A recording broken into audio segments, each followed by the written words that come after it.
أعوذ بالله من الشيطان الرجيم بسم الله الرحمن الرحيم اللهم صل على سيدنا ومولانا محمد وعلى آل سيدنا ومولانا محمد وبارك وسلم وصلی علیہ۔ السلام علیکم، کیا حال ہے آپ لوگوں کے؟ امید کرتی ہوں اپنے گھروں میں آباد ہوں گے، خوش باش ہوں گے۔ اللہ پاک سے یہی دعا کرتے ہیں کہ اللہ پاک آپ سب کو اپنی امان میں رکھے اور اپنی حفاظت میں رکھے، سب کو اتنا عطا فرمائے کہ آپ لوگ کبھی کسی کے آگے ہاتھ نہ پھیلائیں۔ آج اسی حوالے سے بات کرتے ہیں۔ آج میں آپ کو ادائیگی قرض کے لیے ایک بہت ہی آزمودہ، بہت ہی اوتھینٹک، بہت ہی مجرب وظیفہ بتانے لگی ہوں، جو کہ حضور پاک صلی اللہ علیہ وآلہ وسلم نے صحابہ اکرام کو تعلیم فرمایا۔ یہ بات اعلیٰ حضرت کے حوالے سے ہم تک پہنچی ہے، ان کی کتابوں کے ذریعے ہم تک پہنچی ہے، اور ہمارا فرض ہے کہ ہم ان چیزوں کو آپ تک پہنچائیں، آپ کو بتائیں، تاکہ آپ میں سے جو لوگ قرض خواہ ہیں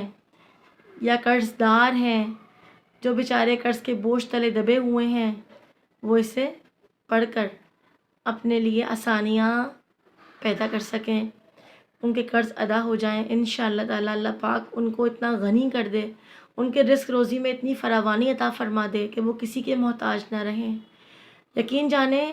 قرض ایک بہت بڑی جو ہے نا، سمجھیں ایک تکلیف دہ، ایک اذیت ناک چیز ہوتی ہے۔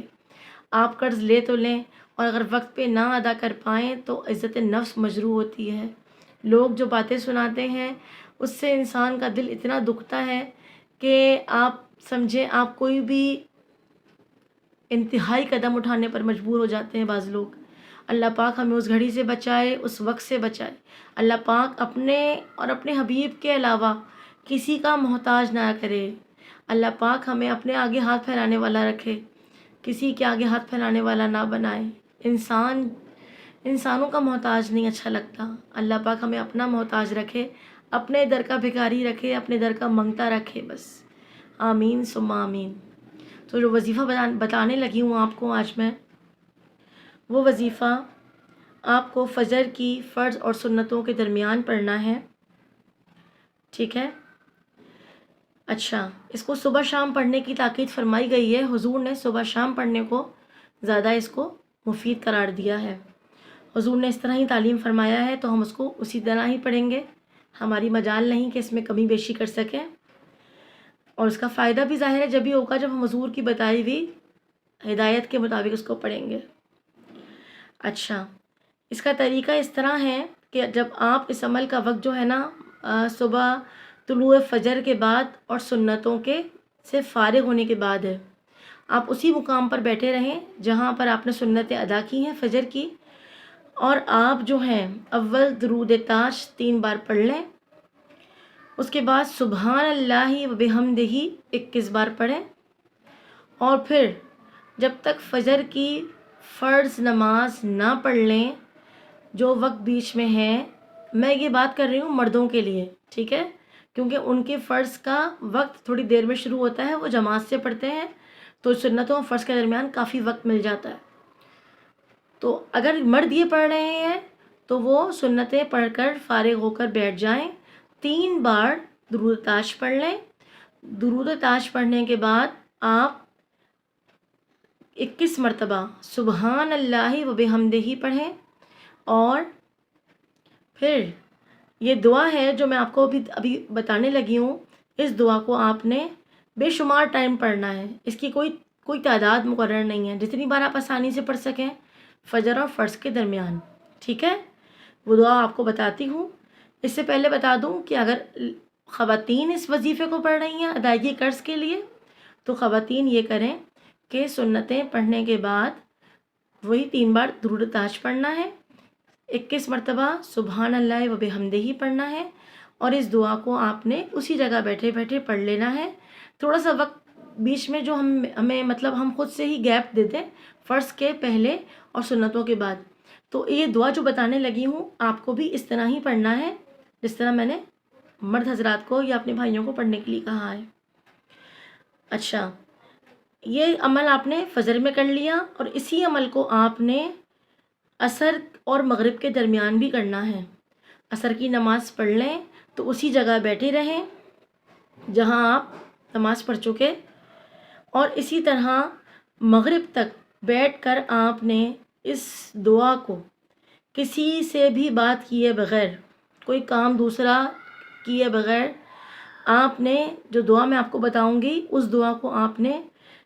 کتنی بار آپ کثرت سے پڑھ سکیں، آرام سے پڑھ سکیں، آپ مغرب تک وہیں بیٹھے رہیں۔ عصر مغرب کے درمیان کا وقت تو آج کل بہت ہی تھوڑا ہے، تو عصر سے فارغ ہو کر آپ نے یہ عمل دوبارہ ریپیٹ کرنا ہے، یعنی وہی کریں آپ 3 بار درود تاج پڑھ لیا، 21 مرتبہ سبحان اللہ و بحمدہ پڑھ لیا، اور آپ نے یہ دعا کثرت سے پڑھنی ہے اسی جگہ بیٹھ کر جب تک کہ مغرب کی اذان آپ کو سنائی نہ دینے لگے، ٹھیک ہے انشاءاللہ تعالی۔ اور مغرب کی نماز جب آپ پڑھ لیں تو پھر اسی دعا کو جو ہے مطلب آپ پڑھ چکے ہوں گے تو مغرب کی اذان ہو جائے گی، تو مغرب کی نماز سے فارغ ہو کر آپ اپنے دل سے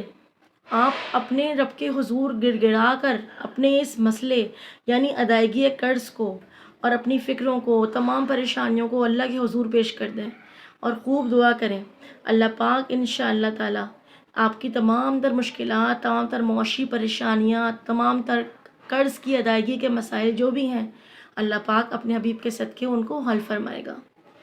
اور اعلیٰ حضرت تو یہاں تک فرماتے ہیں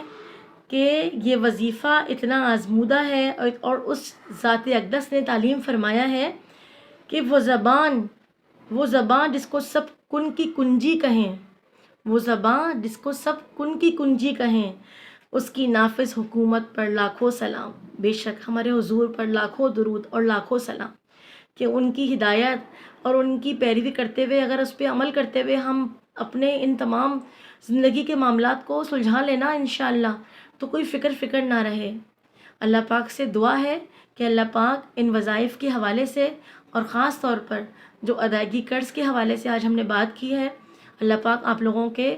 مسائل کو حل فرمائے۔ جو لوگ قرض دار ہیں، میرے بھائی بہن جو بھی، اللہ پاک جلد سے جلد ان کے قرض کی ادائیگی کے لیے اتنے وسائل بہام فرمائے کہ وہ عزت کے ساتھ اور وقت پر اپنے قرض سے نجات حاصل کر سکیں، اور اللہ پاک کبھی زندگی میں ان کو دوبارہ قرض کی پریشانی میں نہ ملوث ہونے دے، اللہ پاک نہ ان کے اوپر یہ پریشانی ڈالے، اللہ پاک ان کے لیے آسانیاں کرے، ان کو اپنا محتاج رکھے، اور اپنے پاس اپنے خزانوں سے اتنا عطا کرے کہ وہ لوگ کبھی کسی کے آگے ہاتھ نہ پھیلا۔ جو دعا آپ کو پڑھنی ہے درود تاج اور سبحان اللہ و بحمدہ کے بعد کثرت سے پڑھنی ہے، جتنے ٹائم پڑھ سکیں، ضروری نہیں ہے کہ کوئی تعداد مقرر نہیں ہے اس کی، آپ کتنی بار پڑھ سکیں اتنی بار پڑھ لیجئے گا۔ دعا ہے اللہ من الشیطان الرجیم، بسم اللہ الرحمن الرحیم، اللہم انی اعوذ بک من الہم والحزن والعجز والکسل والجبن والبخل وضلاع الدین وغلبۃ الرجال۔ ترجمہ بتا دیتی ہوں آپ کو اس کا ترجمہ بھی یہ ہے، اے اللہ بے شک میں آپ سے پناہ مانگتا ہوں فکر سے، رنج و غم سے، اور عاجزی سے، اور کاہلی سے، اور بزدلی سے، اور کنجوسی سے، اور قرض کے بوجھ سے، اور لوگوں کے غلبے سے۔ یہ دعا میں اپنے چینل پر ویسے بھی آپ لوگوں کو ویڈیو میں ڈال دوں گی، آخر میں آپ لوگ اس وظیفے کے آخر میں ضرور دیکھ لیجئے گا، آپ لوگوں کو یہ دعا مل جائے گی، آپ اس کو دیکھ کر پڑھ لیں، اس کو یاد کرنے کی ضرورت نہیں، اگر آپ اس کو دیکھ کر بھی پڑھ لیں گے تو آپ کا کام ہو جائے گا انشاءاللہ، ٹھیک ہے۔ مجھے اپنی دعاؤں میں یاد رکھیے گا، اپنے والدین کا خیال رکھیے گا، اپنا خیال رکھیے گا، انشاءاللہ تعالیٰ آپ سے پھر بات ہوگی کسی نئے وظیفے کے ساتھ، جب تک کے لیے اللہ حافظ۔